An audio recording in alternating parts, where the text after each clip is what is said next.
Ready? All right. Good evening. Welcome to this special workshop meeting of the Council of the Municipality of North Perth. Uh, this meeting is called to order at 6:02 p.m. I'm Mayor Todd Kasenberg, and I will serve only nominally as chair. We are going to turn a lot of this over to the staff for their work this evening. Uh, let's. I don't think we need to do O Canada at this point. Doesn't make sense to me to do that. If with council's consent, we'll see that in an hour. So let us read the land acknowledgement statement as standard. We acknowledge that we are on the traditional land of the Anishinaabe people. We wish to recognize the long history of Indigenous people of Canada and show our respect to them today. We recognize their stewardship of the land. May we all live with respect on this land and live in peace and friendship. Turning to item 4 on our agenda, we have the opportunity for members of council to disclose any pecuniary interest and the general nature of same.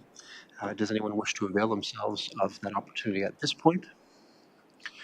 Not seeing that. Certainly over the course of this workshop, should something arise that looks like a pecuniary interest, you may declare it at that moment in time. First, then, let's have a motion to confirm the agenda for tonight's meeting. Um, I have a resolution here. Would the agenda for tonight's meeting be approved? Can I call on the mover? That would be Councillor Blazek, seconded by Councillor Rothman. Thank you. Any discussion or debate on this? Seeing none, do we have the sneeze guide? We do. Oh, see, I'm not up to where I should be. Let's have that vote. You might have to wait for me to get in.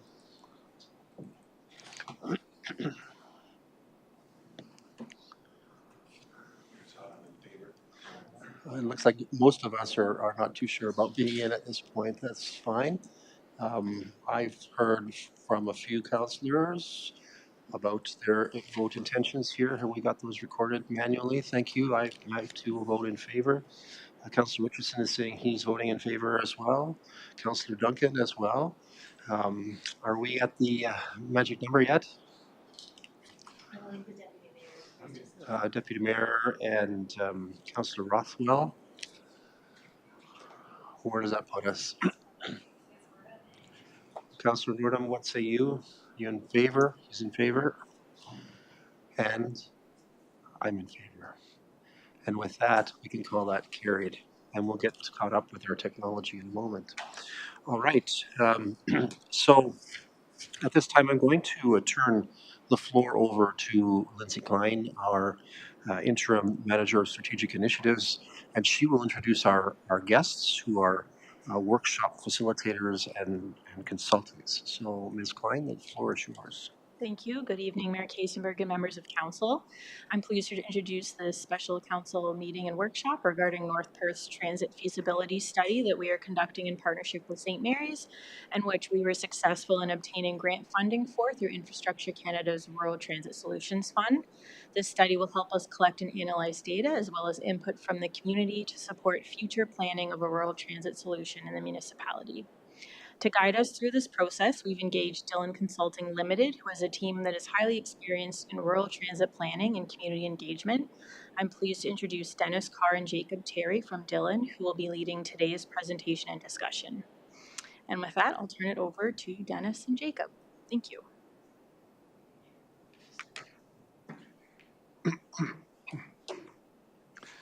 Okay, good afternoon, everybody. Thank you for having me here today. Once again, my name is Dennis Carr. I'm a partner at Dillon Consulting Limited, and with me today is my colleague Jacob Terry, who's a transit planner. And we're happy to be here today to talk about the sort of a feasibility study for the introduction of transit service in North Perth and St. Mary's. So in terms of the agenda today, we're going to, outside of the introduction, we're going to give you a little bit of a sort of an introduction of the importance of rural transit, talk a little bit about different transit service models that you may want to consider and overall costs. And this is really to give you an overview of what is transit, what are the realities of operating transit, just to give you a bit of a background so you sort of know what you're getting into. We're going to talk about both the good, the bad, and the ugly of what is transit in the rural context.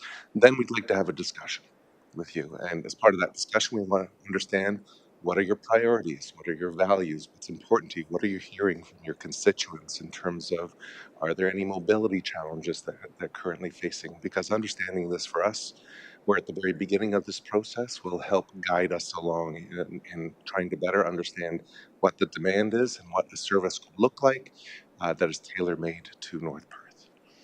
So go through a bit of an introduction. In terms of the overall project, we have a couple of different objectives that we've set forth. One is to assess the need and feasibility of implementing public transit service. So I know we previously had the rural route in place before, that the funding has disappeared on that. So if we want to do something a little bit different, what is the feasibility of moving forward? Understanding that, we want to develop a transit plan for both North Perth and St. Mary's and focus on internal connectivity, leverage existing mobility options that are in place, and identify opportunities for partnerships between the two municipalities to deliver the service. So what does that mean? That doesn't mean it's going to be one system. It just means, are there opportunities to look at economies of scale if we sort of partner together in terms of things like setting an operating contract or things like that. As I provided before, the meeting objectives provide you better understanding of transit operations, better understanding your views and what you're hearing from constituents. So as I said, we're here today. We kicked off the project in April. We're conducting some engagement. We'll be developing the plan in June, August, developing the recommendations, the report, and coming back to November with a recommendation on feasibility. So getting started, why is transit important? What is transit and why is it important in rural communities? First of all, I just want to talk about the elephant in the room. Transit in rural communities is difficult. We all know that. We have long distance travel, we have limited services, where there's limited funding, and transit systems are really designed to operate more cost effectively in urban areas where there's dense population. So it does lead to these mobility gaps, and you can see some of the statistics on this where in compared to urban areas where we have a lower cost per capita and higher service hours per capita, in rural areas it's the opposite. You're paying more per capita with lower service, and that's simply because the density is not there to support traditional transit. And you have existing mobility options in place, but are they adequate? We have school buses that take children or students to or from school, but again, only available for market and only available for one purpose, not for after-school activities. We have taxis, which are suitable for odd trips here and there, but not for everyday use because they can be costly. We have community transportation, but it's again focused on persons with disabilities and seniors and not always reliable, particularly with the dwindling volunteer pool of drivers. And then we have PC Connect, but it only takes you certain places within North Perth, which is to the region of Waterloo and from Listowel. So why is transit important? It's a lifeline for any community. It provides access to employment, education services, medical appointments. It allows people to participate in community events and experience everything that a municipality offers. Um, and few options available without a car. So it provides you those options for individuals that don't have a car. We've got key markets that it can serve, people that are in lower income. And, this is 2021 statistics as we're going into a housing affordability crisis and we're starting to see more cost concerns for individuals. What is the cost of having one less vehicle in your household, or living off no vehicles when you can't afford, when you're struggling to sort of afford where to live? Um, so we have a population that's been growing and continues to grow. We have about 19% of the population are seniors and about 27% are students. And these are typically uh, markets that thrive on transit, that use transit often. So we're seeing a growing market, and it's reflected in the number of municipalities and rural municipalities that are starting to take advantage and implement rural transit services. Never before in my career have I seen so many rural municipalities interested in what is rural transit and how do we best serve our residents. Um, if we don't have transit, who are we leaving behind? Those who don't own cars, it could be new residents, seniors, youth, with limited travel options. Sometimes they're often forced to relocate where there's more mobility options. So about aging in place and aging where you grew up. Businesses in unserved rural communities often have trouble attracting new employees and entry-level positions. So if you're looking for that economic growth, depending on the type of business you're looking to attract transit, is that option. Single car households, where there's sort of only a vehicle available to one member of the household, and even drivers that just don't want to drive during inclement weather or evenings, or just want to spend time in the downtown at a pub and want to have a safe travel option to come home. So, the key message with all of this is, yes, there is a reality that transit is not required by as many residents in a rural community. Many people have vehicles.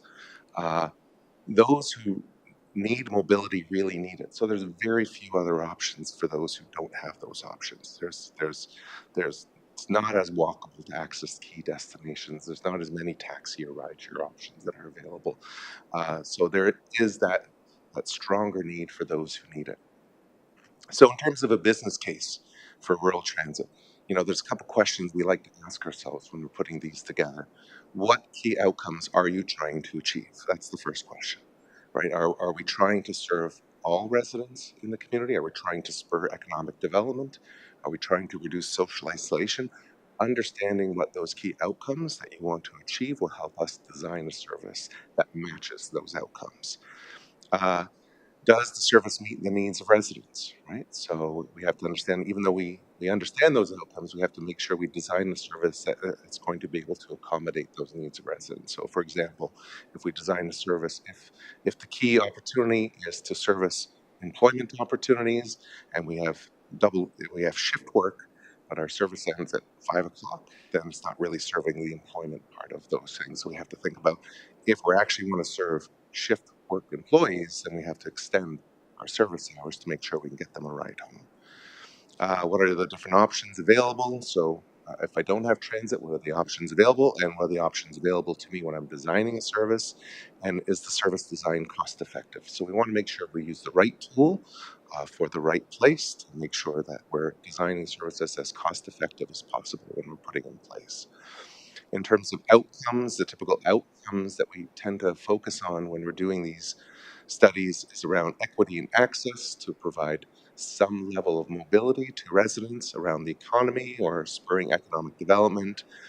The environment, are there opportunities if we can gather enough people together and share rides to reduce greenhouse gas emissions, and also ridership growth and cost effectiveness as we go forward. But we also, again, I always like to recognize, right? I don't want to paint this rosy brush as well, that, the average ridership in Ontario, when I compare it to urban versus rural systems, the ridership per hour and per capita is going to be less because of the context that we're operating in. And that's why we look at these and we look at what the most suitable option is available to suit the environment that we're operating in. Establishing mobility goals and passenger needs, we have to understand what are the mobility objectives in your community, who are your target passengers, what kind of trips are we hoping to accommodate, and what days a week and hours of service are needed when we're operating the service. Again, all key questions that we ask. So when we start to think about transit service design, there's a number of different options that are available to us, and then that we're going to look at. The first one is probably the most typical one that you see, is the fixed route vehicle or fixed route bus. And this is that typical transit service where a vehicle follows a set path on a set schedule. Passengers are required to walk or roll to the nearest bus stop, and then they use to access it. That works well when you've got sort of some level of density along the corridor, and you've got enough people that can walk to and access that corridor. So the destinations are along the same path, or if you're making long distance trips between urban communities or urban centers, that's when that service model works well. The second is on-demand transit. And on-demand transit is a shared ride service that does not operate on a fixed route or schedule, but it operates within predefined service areas or periods. So basically, as a customer, I'm able to call ahead or use an app or a software tool to book a ride. Based on that software tool, it will optimize, or it will send a vehicle by way when it's available or if it's available, and it will pick people up and drop people off along the way. So it's a shared ride service, but it's also optimized based on who's booking the ride and where they're going. So these are typically, and this is just a quick thing about how it works. You book your ride, or you book your trip. If a trip is available, it will pick you up. You will take the ride, and you'll get dropped off where you need to go. Um, and and again, this is something that we typically see in if we want to expand into more the rural parts of the municipality, because it's very difficult to have a fixed route in these rural parts, um, or in sort of smaller areas where we just feel there's low demand, or in evening periods where there's low demand as well. So this is the type of service. Specialized transit is also a demand responsive service, and really, this is that door to door service that's required for persons with disabilities. So, anytime we put something in place, we have to make sure that there's an option available for persons with disabilities to accommodate the same type of trip with the same fare, same service hours, etc.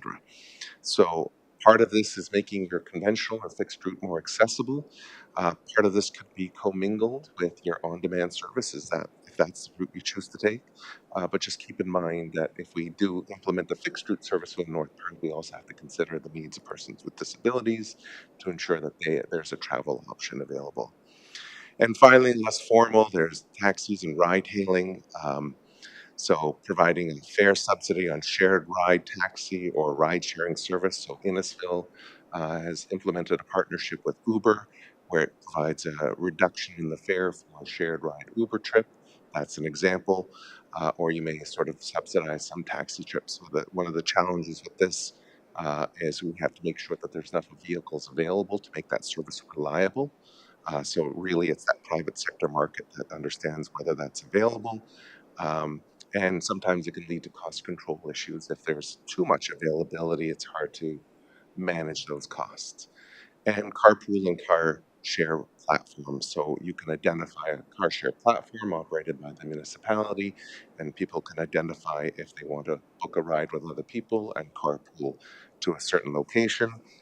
Again, it's an option that's available. One of the challenges with that is if someone's not available to get to where I need to go, I don't have a ride. So I always view this as a complementary service as opposed to the service that's going to solve your mobility challenges.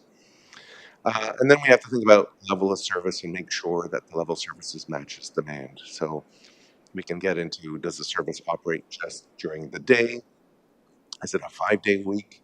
If it's 5 day a week, that's good for work trips. If we do it less, it's not as good for work trips. Um, do we want to have something that's 7 days a week to accommodate weekend demand? So, what is your weekend demand? Is there like sort of a large number of people are looking for access during the weekends, which is mainly social? Or if it's sort of a really small demand, I just want to focus on trips to a grocery store, medical appointment. Some systems have done just sort of rotating demand, like Tuesday it goes to grocery stores, Wednesday it goes to medical appointments, etc. Then I limit that demand and limit my costs, but it's only really really good for only one or two types of trip purposes and not for everything. In terms of typical costs, just did a quick peer review of some of your peers that sort of have a similar population as you, and this kind of gives you an order of magnitude of what transit systems cost. Now, the cost can be varied, right? And it depends on how urban the municipality is that this is in. So Brockville is a little bit more urban, which is and more concentrated, which is why you see a higher ridership. And Wasaga Beach has more of that tourist destination as well, versus Bancroft and Port Colborne, which is a little bit more spread out and smaller, similar population, but they have fewer service hours. But in general, what you're seeing is sort of cost recovery anywhere between 13 and 28%, which means when you set your fares and what passengers will pay, that's typically what you're going to recover from operating costs. Now, there also is provincial gas tax that you can access that will also help offset some of your costs. And when we go into this, we're going to get a better indication of what those municipal gas tax opportunities are. And just as a point of reference, municipal gas tax is money that residents of North Perth contribute to when they fill up, but only municipalities with transit systems can access. So we're sort of leaving money off the table. That money is going somewhere else if we're not going into those provincial gas tax funding. And the last thing I want to talk about is building blocks and trade offs. Now, with everything, there's going to be trade-offs. And again, one of the reasons why we want to have this presentation with you is to understand what is important to you and what are some of those trade-offs. So as an example, we could look at the trade-off, meaning we want to make sure every resident in the municipality has some level of access to transit. So whether I live on a farm or in Listowel in a house, I have some level access to transit. So I take my resource and I have to spread it throughout the entire municipality. Or I can take that same resource and just focus it on the more denser, more urban areas and not go into the more rural areas. So I can focus that resource, provide a better level of service, maybe extend my operating hours because those same vehicles, I may need more vehicles to cover the entire area. With those same vehicles, I can provide better frequency in the urban areas. Those are the type of trade-offs that we have to talk about, right? If I had $100 to spend, what do I spend it on? What's the area of focus? And understanding your priorities helps us develop a plan that fits with you. So that's just a little bit of an introductory presentation on transit. Going to move into a workshop, but I can also pause for a second before I get into that and see if there are any questions or anything that you want to discuss on what I had just presented. I'm happy to take those questions. Colleagues, anyone with questions at this point? Councillor Andreessen? Thank you through you, Mayor Kiesenberg. Thank you for getting us started with our thinking around this topic. This question is just around the municipal gas tax, as you had brought it up. I believe our gas tax money goes to VON Mobile Services. Is that correct?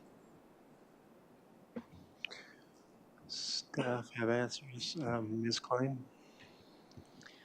Through the mayor, yes, that is correct. I don't know too many details, but I do know that that is correct. Yes. Okay, so we are getting funding at this time, but it's already allocated. Okay. Okay, thank you. Through the mayor, my apologies for that. So what the transit service will do as well is it also increases the amount of ridership it adds to your gas tax contribution. So if you get ridership from the service, it will add to that equation. And if there's an increase in the minimal spend in your spending and the revenue, if you're not reaching your full allocation that's been allotted to you by the province, then it brings you closer to that allocation. So it may mean you get higher amount from the gas tax, but it's something that we're going to look into as we go through this. My apologies, early days on the study. And I think you're right. I think that there has been some money left on the table that is a function of the formula that is used, Yeah. and that can be explored somewhat further.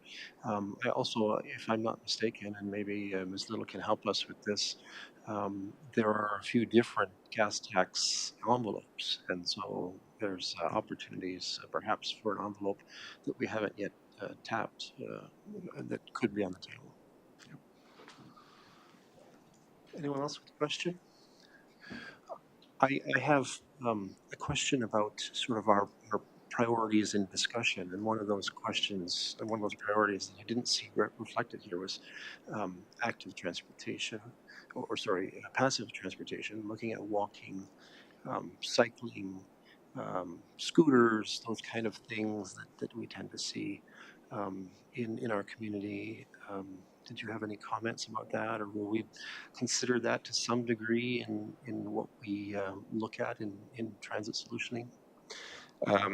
Certainly, active transportation forms an important part of how we connect to the transit service. And so, are there trails, sidewalks, et cetera, that connect to? So when we're drawing sort of routes and services or determining a type of service that may be viable for your community, we're going to take a look at that. If there are areas where there's limited pedestrian or active transportation connections, we may look at more of an on-demand service that gets you closer to your home. If there's good active transportation links, we may look at something that's a little bit more fixed route because you have a good path to get to the transportation system. We can look at how scooters and e-scooters interact with the service. We didn't identify it as part of what we were going to do to look at the feasibility of implementing an e-scooter program. Typically, We've seen that more in larger urban areas because they're private companies that will come in and want to make sure that there's a large enough market that will gain access to it. We can certainly explore it on the periphery though and see what that looks like though. Yeah, I think there's opportunities for innovation around that certainly, Yeah, and I'll add my contributions at the appropriate point around some of the possible innovations that I've sure. certainly explored, because I think it's fair to say that all of us have some concern about the price tag getting away from us, right? Yeah, Ultimately, I think that was the key factor in a decision that was made at the county table with regards to PC Connect was that the economics didn't look right.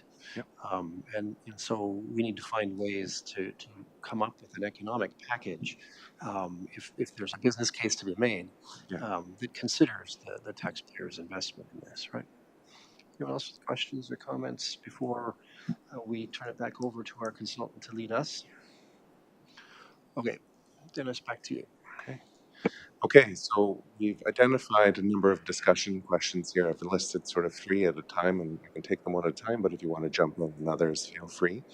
But the first question is, what are the positive attributes and concerns you are hearing about PC Connect, Easy Ride, or OneCare's program, or the previous rural route? So if there anything that you've heard that you want to share with us that will guide us in our report and study?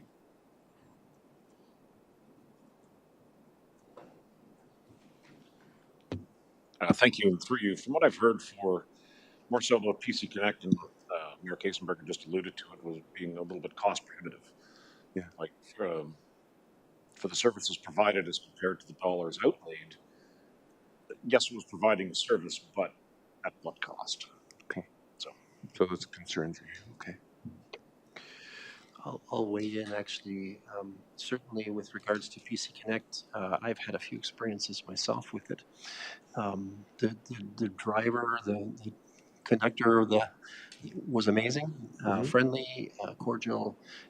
Support seemed to be there for the passengers who seemed to, have cordial interaction with the driver as well. Things were timely and the buses were clean. There was a lot to like about the service. Okay. I think you did a good job earlier in your framing of this that, when we think about it, yeah, it comes with a price tag, and sometimes that price tag looks intimidating, but we also need to think about the benefits and the do no harm part of transit. And I think sometimes those feel softer in the calculus Mm-hmm. than the business case. Yep. Sure. Thank you. What else? Dylan. Thank you, Mayor Todd, and through you, thanks very much for the presentation so far. What I've heard, some residents have utilized the service. They had limited access to a vehicle, so they relied on PC Connect to be able to either A, go to appointments, or B, go for their own job. And if ride sharing didn't work out for them, so it was an option that otherwise they wouldn't be able to get to work or to their appointment. So it was something that we didn't have before, and unfortunately we haven't got the same extent of it now. So that's what I've heard. Okay. Deputy Mayor Kellum. Yes, thank you. Through you, Mayor Kasenberg, and thank you for the presentation so far. Yes, what I've been hearing is it's the route it's, that is determined, that they still require transportation to get from their location to where the stops are, and that's where they struggle with getting. They need a ride to get from point A to point B. Once they're there, they're fine, but it's that's in between. Okay. Yeah, that operates as an inter-community service, but lacking a local service that connects to that. Anyone else? Okay. Yeah, please. Councillor Andresa. Thank you. Through you, Mayor Kasenberg. This comment's more around discussion point number 2, if that's okay. Please. So I recently had a meeting through United Way with Janine Cameron. She's our community developer and support worker, who's actually one of our who is supported through the municipality, and her role is to support people in our municipality who have some pretty severe needs. And we were just having a conversation through United Way about what her main work has been in our municipality. And she said that her number one issue was helping residents seek housing, which was no surprise. And so we quickly moved on to her number two need that she's been servicing, because we already knew that housing was, number one. And to our surprise, and to her surprise, she explained that the next need has been transportation. And ever since PC Connect has been canceled, she has been spending an exorbitant amount of time helping those in need, trying to get from point A to point B, and more specifically to Stratford from North Perth. And the reason why they've been needing that is that there are services in Stratford that aren't available here, be it mental health, be it specialist appointments, even some legal and accountant support, which is kind of beyond the services that are here in North Perth. And she explained that it wasn't just for, very low income. She said it was for seniors, just getting calls out of the blue from people in our municipality who had been very concerned and shocked that they could no longer get transportation that way. So I just wanted to share that with you because it was a shock to us in the meeting to hear that that was her number two concern after housing. We would have expected it to be food or, baby food or diapers or things like that for young families, but it was loud and clear that transportation is a big concern for her as a support worker. So thank you. Thank you for that. Any other comments on this? We can move to question 2 if we can. Like, what are the key issues you're hearing from your residents or businesses in areas that don't have transit, or they have transit but it takes me to the wrong location? Colleagues, anyone want to weigh in? I'll offer certainly that one of the surprises, I suppose, of my mayorship is the challenge of bringing workers in to some of our industrial manufactories. And certainly we have heard many times that those manufacturers have actually resorted to renting buses and so forth to bring people to Listowel, to the factories, to the shifts that are run here, and that without those people, the factories would not run. That's the messaging.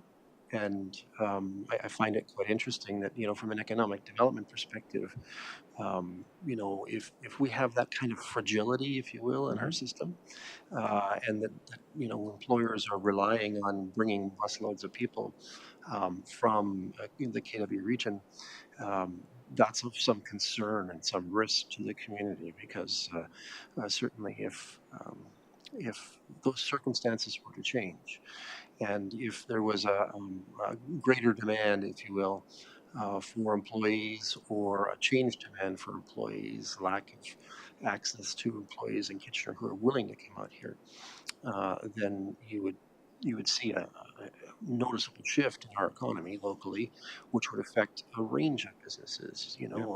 Those manufacturers, certainly there are people working there who are fueling the local economy, and to have that compromised is somewhat worrisome. Now, on the plus side, those employers have done the work and they've put in the resources to try to make it happen. But how long can we rely on that, especially given the turbulent economy that we face at this point in time? For sure. Thank you. Okay.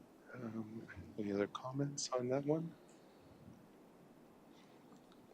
Maybe I'll go to the third question. What are the key destinations you would like transit to service, whether it's local within your municipality or outside? We already have the service from Listowel to Kitchener-Waterloo.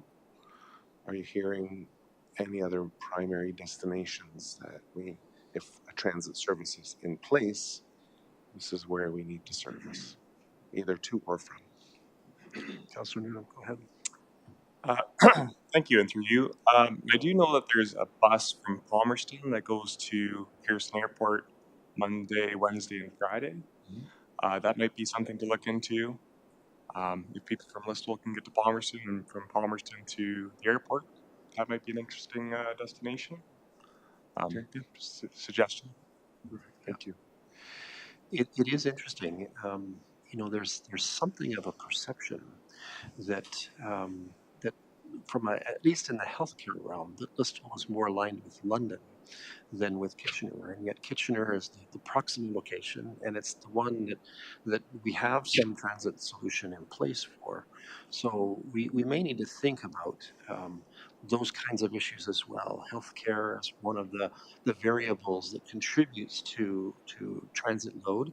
Mhm. Certainly Stratford, as Councillor Andreessen has pointed out, is a significant destination for a range of social and health services already that can be compromised now. I certainly have a dear friend who has done a lot of driving of older people, as she puts it, to destinations in London or Kitchener for specialist appointments and the like. So, Stratford, Kitchener, Waterloo, we've kind of got covered, but we probably need integrations from local destinations so that people can more easily get there.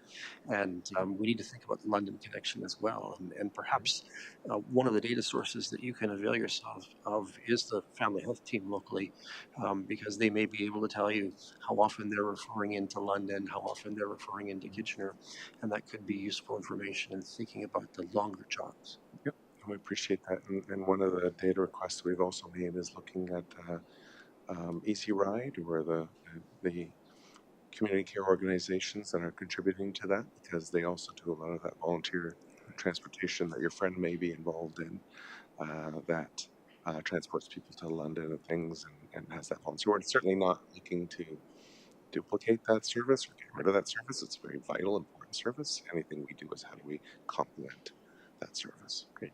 Councillor Andreessen. Thank you through your Mayor Kasenberg. One of the things that I also want to think about is meeting our internal needs. And I think you pointed this out too, as well, Councillor Blazek, is just transportation to and from Atwood and Listowel. There's a lot of people who need to work in our local industries and are perhaps be more youthful and may not have as much access to a car. And having the ability just to, get a quick bus ride from Atwood to here and vice versa could be very beneficial for our youth. And even thinking beyond that, even from Gowanstown, it looks like it's close, but if you had to walk that every day twice, it'd be a long way to walk to our local industry. And even for our youth to be safe, it'd be nice to have some evening transportation when they're out perhaps having a good time, and wanting to be safe and not drinking and driving. Might have some options that way too. Would be a consideration, but that's pie in the sky, I guess. So thank Okay. you. No, thank you. Okay. Any other questions around this, or discussion on this set of questions? If not, I'll move on to the next slide. I think if I may just build on one thing that Councillor Andreessen said, just to sort of add a thought. Certainly, I've become aware that the school bus system, which is moving students to and from Atwood and Moncton in some cases, does not sort of provide a late bus to get home to kids from Atwood who might want to participate in extracurricular activities through the school. And I've certainly raised that issue with the Director of Education at the school board. But it's something that we should sort of keep on our radar, that there's a deficit there that is creating an inequity for the youth who are living in Atwood versus youth who are living in Listowel. Yeah, and just building upon what you said, that's certainly something that we see over and over. School boards and school transportation is interested in getting people to school for the bell time and home after the bell time. And that's very typical that we see across, and that's that big gap that we see for students. If I want to participate in an after-school activity or job after school, I have no way to come home. I've missed my bus. And so it limits those opportunities, as you very well pointed out. So thank you for that. Okay. If it's okay, I'll move on to the next set of questions. Who are your target passengers? So, I talked a little bit before when I introduced this topic about trade-offs, and I heard a little bit of discussion around, there's a high price tag with transit. So, I want to make sure we're, at first targeting who we think those are in the greatest need. And is there someone we want to target, and what kind of trips do we want to accommodate? So, is your goal to target seniors to go to medical appointments and um, grocery shopping and reduce social isolation? Is it to enhance employment opportunities within North Perth and make sure that we've got sort of good industry here and we've got good access to jobs? Is it students?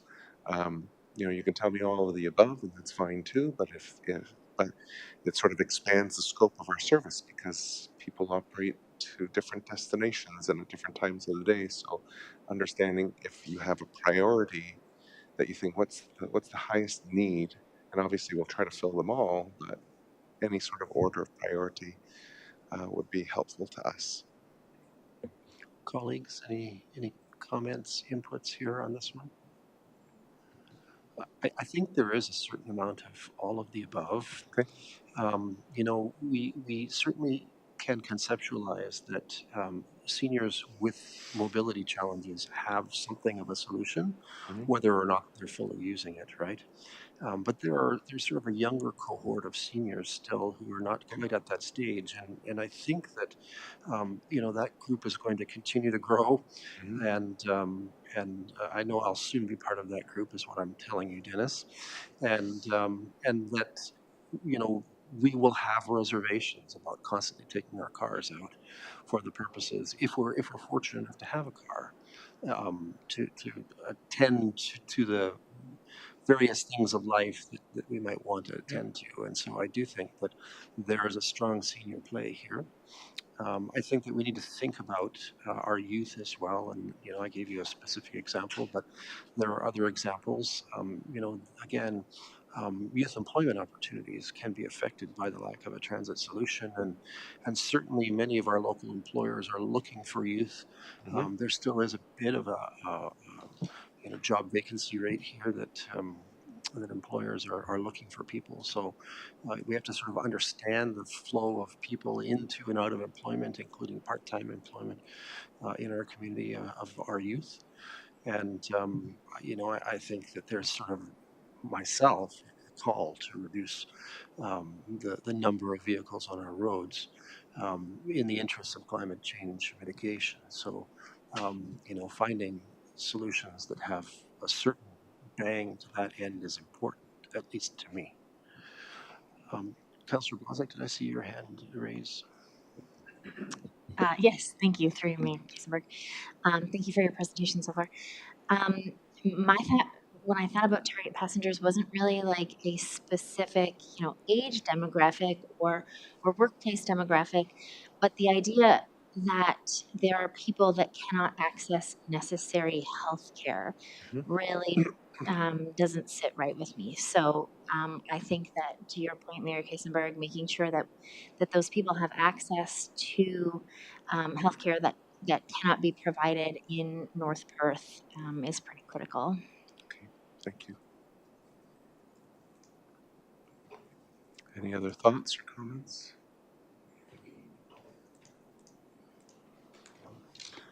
Thanks, Mayor Todd, through you. I think the last point, when we're talking about service, that's existing service accommodate passengers. So specifically, I think on the employment side, with the loss of PC Connect and the broader service that it offered, certainly in my view, from a employment situation, our current services, unless it's KW to Listowel, it really doesn't accommodate that, like internally. And that's a loss, I think, for many of our residents as well as our employers, that they no longer have that ability. Certainly, the other services that we offer through the various organizations and so on do help a lot. They are quite busy. I know one of the drivers for the Easy Ride, we call it, and they are very busy, I know. Hmm. And sometimes the queue is fairly long, so. Yeah. Through the mayor, if I may ask a follow-up question, any sense of whether there's a lot of sort of shift work? Like, is the ability to accommodate that service just from a geographic perspective, availability, or also a lot of midnight shifts that need to be accommodated, or early morning shifts that need to be considered? Through, I'm not aware specifically, but I'm sure as part of your conversations, we'll be talking with Yep. the employers and their desires in terms of their shifts and their employees and how that would work. So I'm not an expert on that, but I'm sure Perfect. you'll be involved. Thank you. Okay.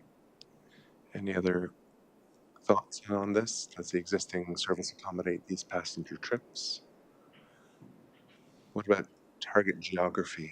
So I talked a little bit about the trade-off of we can make sure every single resident has access to some form of mobility option, knowing that in some of the more rural areas, it's less cost effective than in the urban areas. So the trade-off is less cost effective. It may be less cost effective for everybody, but provides equity that everybody has an opportunity to access versus providing that better level of service in targeted areas such as Listowel or the other urban sort of built up communities. Are there any thoughts around that? Colleagues, anyone? I'll offer this. I've always thought, as I've thought about transit in the last several years, that the solution set, if there were to be a fixed route, would be a north-south solution set Yeah. that would move from Gowanstown to Moncton and back. And that the challenge that we'd face is that east-west dimensionality and thinking about sort of last mile actions in the east-west directions, right? Yeah. But to me, connecting people from Gowanstown to Moncton seems like the priority action Okay. throughout the community, and of course, bringing them into Listowel to the sort of regional business center is rather important. Okay. No, that's thank you. And the reason I bring this up is we've been involved in various different studies where, you know, in the County of Wellington, as an example, one we're working in right now, it's a pure on-demand service that covers every aspect of the county with 4 vehicles covering an area that's over 2,000 square feet. And so those vehicles are spread thin, right? And you know, it may take a while to sort of book that ride because that objective is to cover every part of the county. From an effectiveness perspective, or the next thing that we're looking at is a fixed route corridor connecting the urban municipalities to group more people together. So that's where we get the cost effectiveness portion of our ride. But the equity portion probably has less people per vehicle because those vehicles have to travel further distances to pick people up. And there's less opportunities to share rides because people are spread out a little bit more. But those are decisions that are made, right? And just an understanding of what the implications of each of those service designs are when we try to figure out what we want as a service, it impacts the overall design of it. So this is just about making sure that you're informed of what those trade-offs are, and we'll certainly present those in the report as well. And just so Councillor Mordum knows, I did hear your earlier suggestions, so I might throw Palmerston into my mix if I were doing it. Yeah. Okay. Maybe I'll move on to the next in terms of values. So there's lots of, you know, we instill sort of values and what's important to you in a transit service design.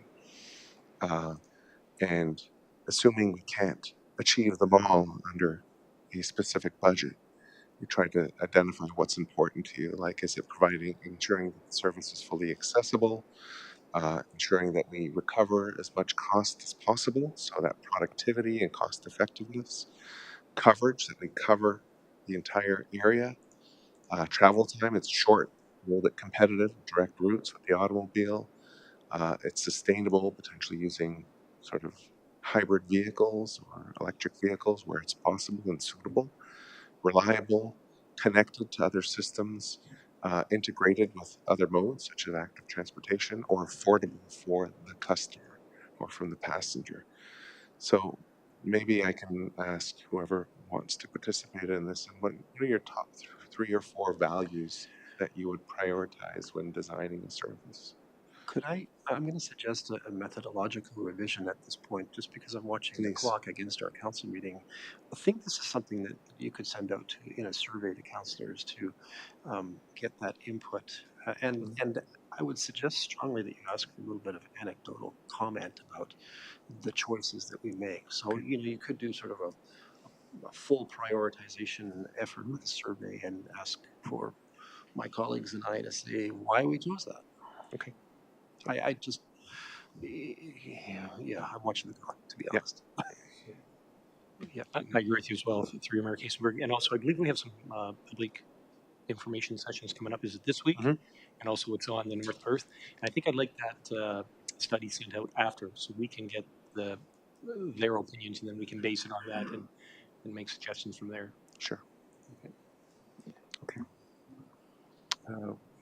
At your direction, move on. And really, we're at sort of the end of the engagement piece of this, and it looks like we're pretty good on time. But are there any other questions or comments that you want to add to this before I wrap up? Colleagues, anything you want to add? I will encourage you to think innovatively about the rural environment that we're in. You've got a clear understanding Mhm. of the distances that we have to cover, the impact of cost in those distances. I think there are many, if you were to look at the discussions that surrounded PC Connect's discontinuation of the intra-county route, there were sort of many who were concerned about the cost factor and speculating about, could we find more affordable vehicles or these kind of things. And I'm sure you'll bring that to the table to us, but I would encourage you to think sort of creatively about the distances, because certainly I noted in following the news during the pandemic that the number of small community bus systems that got financially hammered was significantly high. And I don't think we want to be stuck with that kind of price tag and the challenges that would come from that. So we have to be innovative and think differently, I think, about how we do this in North Perth. I don't think I'm surprising you with these comments, but especially that last mile piece is going to be interesting. And there are some innovative opportunities, I think, that need to be considered, including how active transportation meshes with any solutions that we might bring to the table. Okay, thank you. Colleagues, anyone else? Councillor Rothwell? Thanks very much, Mayor Todd. And through you, I think, without getting into the most important values, because we're going to look at that, I think when we're going to the public, we have to understand that there's probably some hesitancy in terms of getting involved in this again, because it's the once bitten, twice shy scenario, right? So there was a system that was in operation for some times. Many people sort of relied on that. And then all of a sudden the decision was made because from a costing perspective specifically, is that we were no longer going to continue that service. I suspect the public is going to say, okay, so I'm going to give you my time, I'll give you my opinion, but what's going to say that this, whatever options we're going to look at, what's going to say, how is this going to be sustainable for me that I can count on being able to do this, as opposed to deciding to move away from the community that I'm currently in because of my job or my health or whatever the reason. So I think that's a critical thing that that when we go to the public, we have to be understanding of concerns that they're going to raise on the basis of their experiences before. So I think that's for our council to understand, is that if we're going to take this by the horns, we better look at something that's going to be more than just a 3 to 5 year scenario. As you were saying that, Councillor Rothwell, I was thinking about Nat King Cole and our love is here to stay. Mhm. I think your point is quite relevant, that we need to be creating a sense of permanence. And we know that when we don't do that, we wind up with the factors, we almost self-create the factors that lead to demise of viability. So good point. Thank you. Thank you. Okay. If there's no other comments, let's just talk over the next steps. So next steps is we're engaging with members of the public. So we do have an active community survey out right now.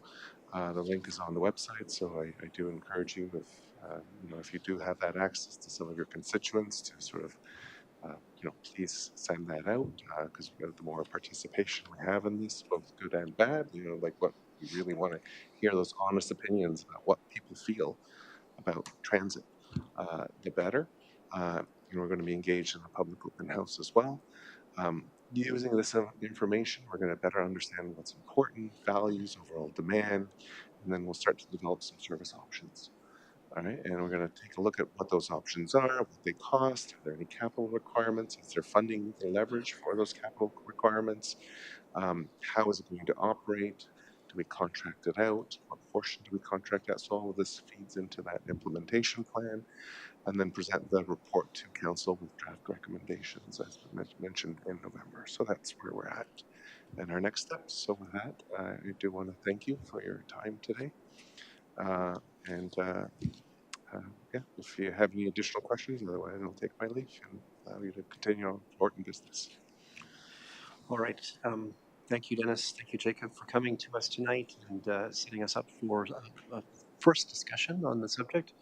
I know that there's more to go, and we look forward to those opportunities to contribute, including, as Deputy Mayor Kellum mentioned, some public input sessions that are looming this week, I believe, right? We have one this week. So, all right.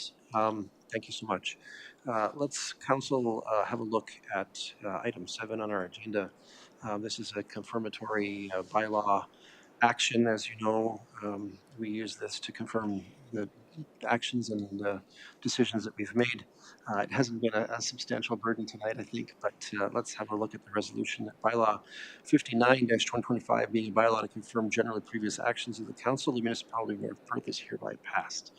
Moved by Deputy Mayor Kellum, seconded by Councillor Richardson. Thank you. Let's have a manual vote. It's not on my system. All those in favor? Any opposed? That's carried. Thank you. And then from there, I think we can move to our adjournment, and the resolution is as follows: that the council meeting adjourns at 6:59 p.m. Talk about being on time. Can I call for a mover? Moved by Councillor Nordum, seconded by Councillor Andreessen. Thank you. Not debatable. All those in favor? Any opposed? That's carried. We shall declare this council special meeting and workshop adjourned.